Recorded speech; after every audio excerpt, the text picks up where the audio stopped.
silence is rarely empty. Sometimes it screams louder than words ever could. For days, Trisha said nothing. No posts, no stories, no cryptic captions, just absence. And in a world where every breath is documented, her silence became the loudest sound on the internet. The controversy didn't begin with Trisha. It began with Rick. Rick Halden had always been known for his confidence. Borderline arrogance, some said. A charismatic public figure adored by millions, criticized by just as many. He was the kind of man who thrived under attention, who understood how to weaponize vulnerability when it benefited him. But no one expected what he would say that night. The interview was supposed to be harmless. A routine sit-down, soft lighting, neutral questions. Rick had agreed to talk about his upcoming project, his journey, his so-called growth. Instead, he detonated a truth bomb. "I wasn't faithful," Rick said, leaning back in his chair, fingers interlocked. "I crossed a line. I slept with my ex." The room froze. The interviewer blinked, unsure if he'd heard correctly. The crew exchanged glances. Somewhere behind the cameras, a producer mouthed, "Did he just say that?" Rick didn't flinch. "It happened while I was still with Trisha," he continued, "and she deserves honesty, even if it comes late." Within minutes, the clip escaped the studio and entered the bloodstream of the internet. Headlines exploded. Group chats ignited. Timelines burned. Rick confesses to intimacy with ex while dating. Trisha. Shocking admission leaves fans stunned. Where is Trisha? And that was the question everyone asked. Where was Trisha? She didn't respond. Not immediately. Not the next day. Not even when Rick posted his carefully worded apology. Rick's statement came 12 hours later, posted across all platforms simultaneously, as if precision could soften the damage.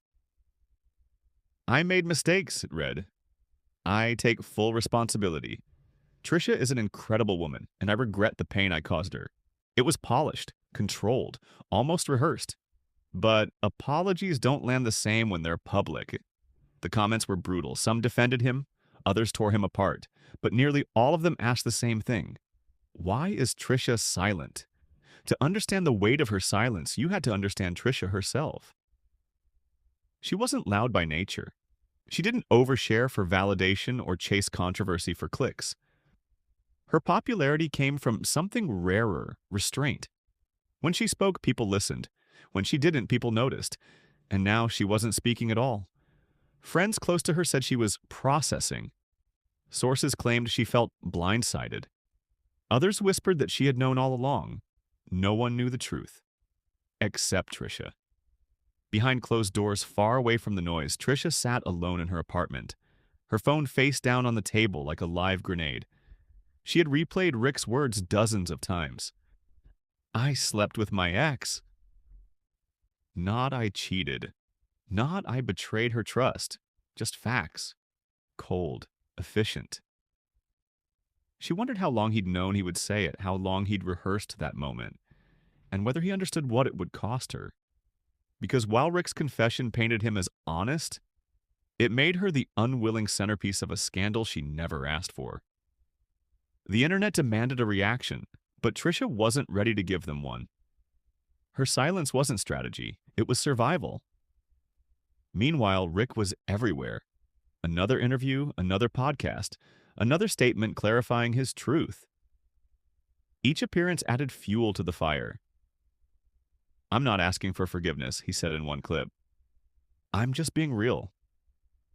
But the more he spoke, the worse it got, because every sentence centered him, his guilt, his pain, his growth, and still, nothing from Trisha. Speculation turned vicious. Some accused her of staging a dramatic reveal.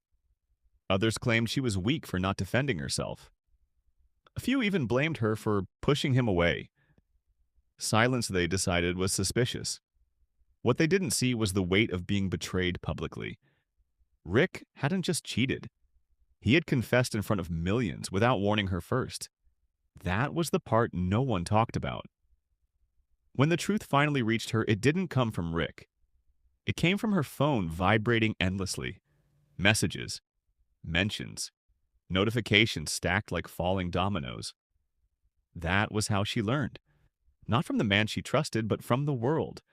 And that kind of betrayal doesn't heal quietly. As days passed, Trisha's silence became symbolic. A mirror? People projected their own stories onto her absence. Every heartbreak, every betrayal, every moment they wished they had stayed quiet instead of explaining themselves. Rick's confession had opened a door. Trisha's silence turned it into a courtroom. And everyone wanted a verdict. The ex was never supposed to be part of the story again. Yet her name resurfaced like a ghost that refused to stay buried. Lena Cross. Rick hadn't mentioned her name during the interview, but the internet didn't need much time. Old photos were dug up, archived posts resurfaced, screenshots from years ago began circulating like fresh evidence. Lena was Rick's past, messy, intense, unresolved. They had broken up years before Trisha ever entered the picture, but anyone who followed Rick closely knew one thing: he never really closed doors. He simply left them slightly open, just enough for history to walk back in. Lena, unlike Trisha, had always thrived on chaos. She was outspoken, impulsive, emotionally raw. Where Trisha was composed, Lena was combustible, and now she was trending. Rick's confession had dragged her back into the spotlight without warning, and within hours, reporters were circling her social media like vultures. At first, Lena said nothing. Then she liked a tweet. It was subtle, easy to miss. But in the climate of scandal, nothing went unnoticed. The tweet read, "Funny how the truth always finds a way out." That single tap ignited a second wave of outrage. Was she proud? Was she confirming the story? Was she enjoying the chaos? No one knew. But everyone assumed. Meanwhile, Trisha watched it all unfold in silence. She hadn't slept properly in days. Her thoughts looped endlessly, replaying moments she had once dismissed. Rick's late nights, his defensiveness, the way he always shut down when Lena's name came up. She had trusted him, not blindly, but fully. And now that trust felt naive. Her phone buzzed again. Another message from Rick. She hadn't opened the last 5. "We need to talk, please. I owe you an explanation." Explanation. That word felt almost insulting.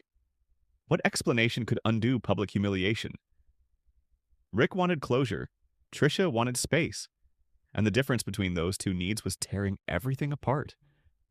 Behind the scenes, people were choosing sides. Mutual friends distanced themselves quietly. Brand partners hesitated. Meetings were postponed. Silence, it seemed, had consequences too. Trisha's manager called her that afternoon. "You don't have to say anything," she said gently. "But the longer you stay silent, the more people will speak for you." Trisha knew that was true. She just didn't know how to speak without breaking. Because once she spoke, it would be real.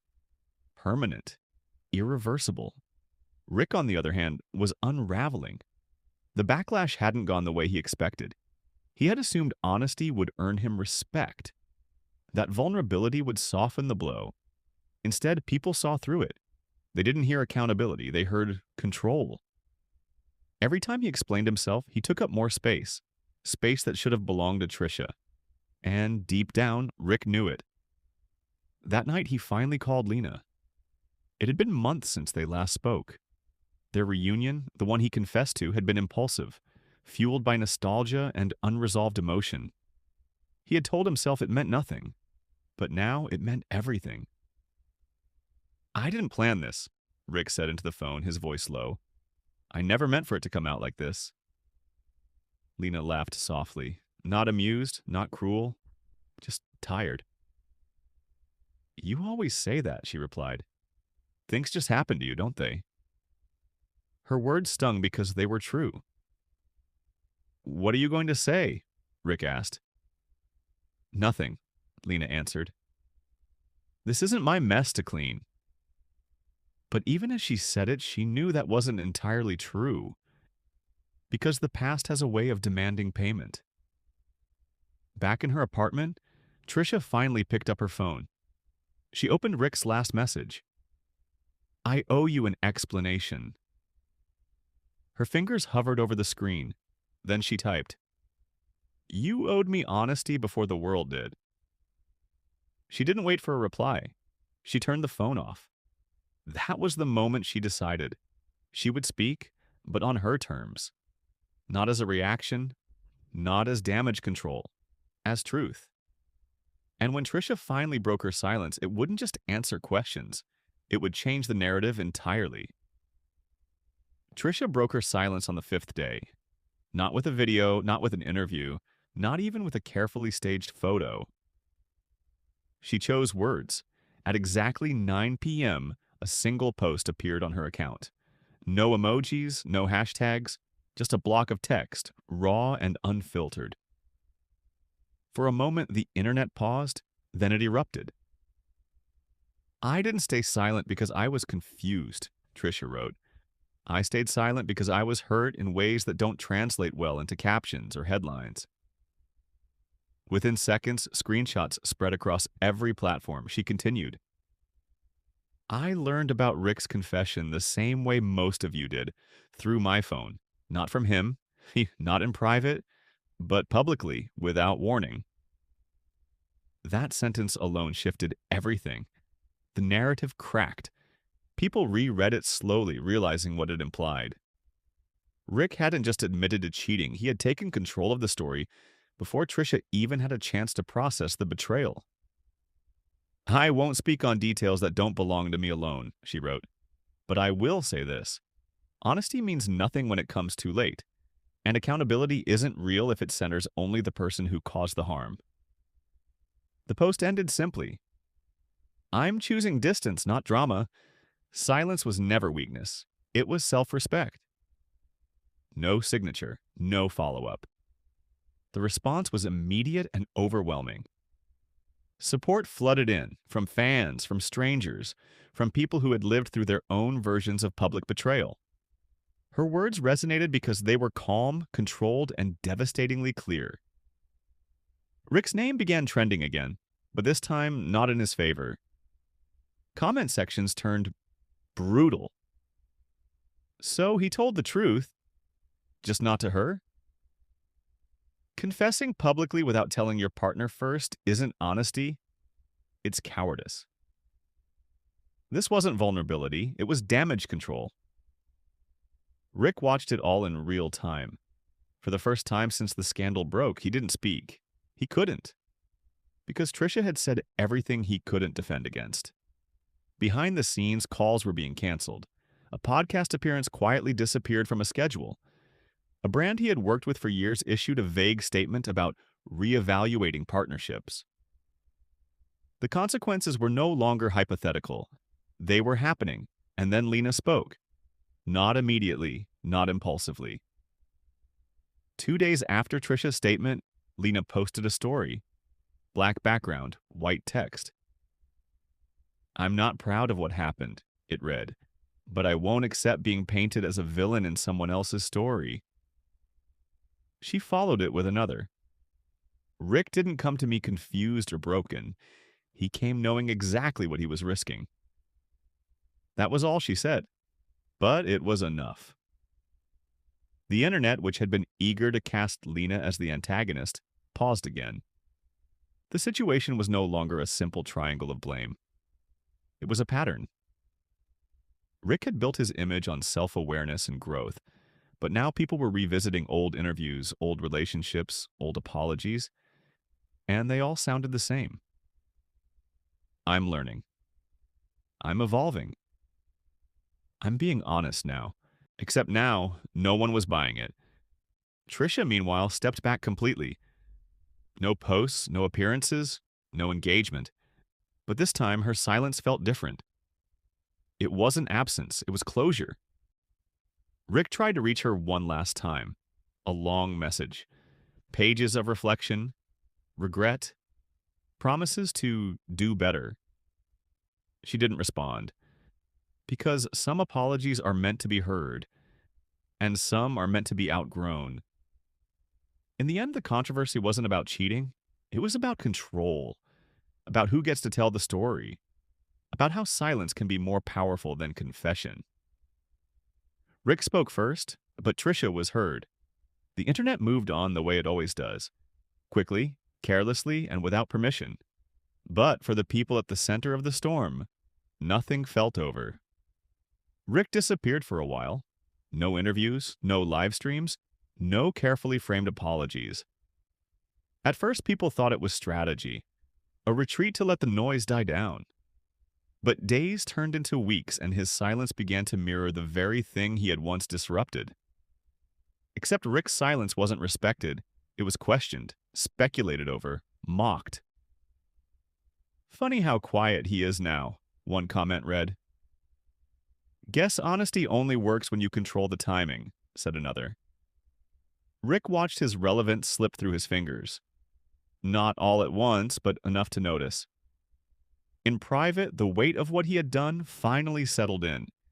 He replayed that interview again and again, wondering why he hadn't called Trisha first, why he had chosen the audience over the person who mattered most. The answer was uncomfortable, because public confession felt safer than private accountability. Meanwhile, Trisha was rebuilding, quietly, deliberately. She didn't announce a break. She didn't explain her healing. She simply stepped into a life that no longer needed public validation. Those close to her noticed the change. She smiled more but differently, spoke less but with intention. She had shed something heavy, something she didn't realize she had been carrying. When she finally reappeared weeks later, it wasn't to address the controversy. It was to launch something new. A project she had been working on long before everything fell apart. A platform centered on emotional boundaries, self-worth, and the power of choosing yourself, even when the world demands a reaction. The timing wasn't accidental, but it wasn't calculated either. It was honest. The response was overwhelming. People didn't see a woman moving on. They saw a woman moving forward. Rick tried to follow a similar path. He returned with a long-form video. Dim lighting, serious tone, no distractions. "I've spent a lot of time reflecting," he said, "and I realize now that I confused honesty with exposure." It was his most self-aware moment yet. But something was missing. Trisha. Not her presence, her consent. Because growth that comes at someone else's expense still carries a debt. The comments reflected that. "You learned, but she paid the price." Redemption doesn't require an audience. Accountability isn't content. Rick finished the video knowing something had changed permanently. He could rebuild his career, he could regain some trust, but the version of himself who controlled the narrative, that man was gone.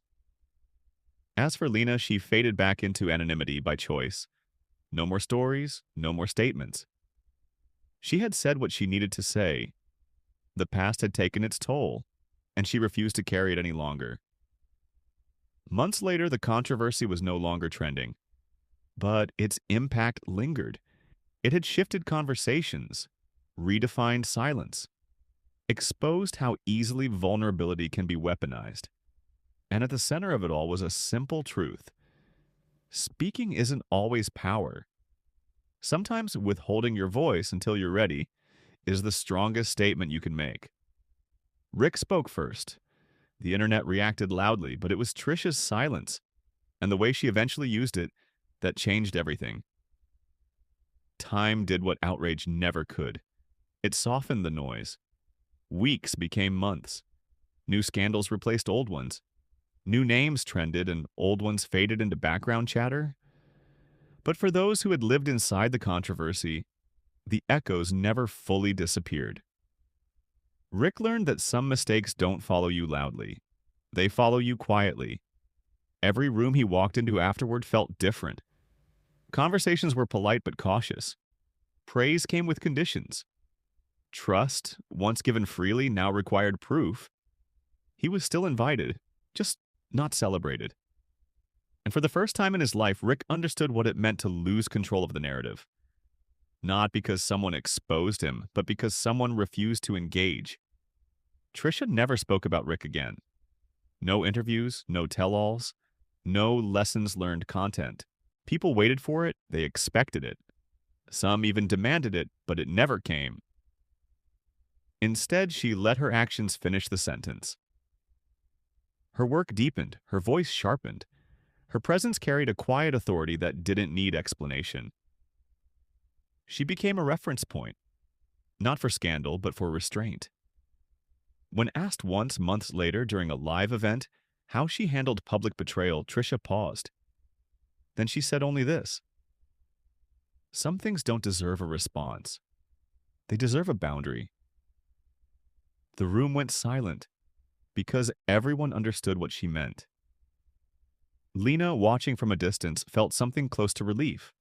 The story no longer belonged to any of them. It had become something larger, a lesson passed hand to hand through screens and conversations. About timing, about consent, about the difference between truth and performance. Rick eventually stopped trying to redeem himself publicly. Not because he didn't care, but because he finally understood that growth doesn't need witnesses. The controversy that once burned so brightly faded into memory, but its imprint remained. It changed how people listened.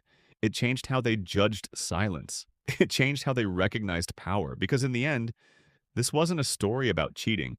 It was a story about voice. Rick spoke and took up space.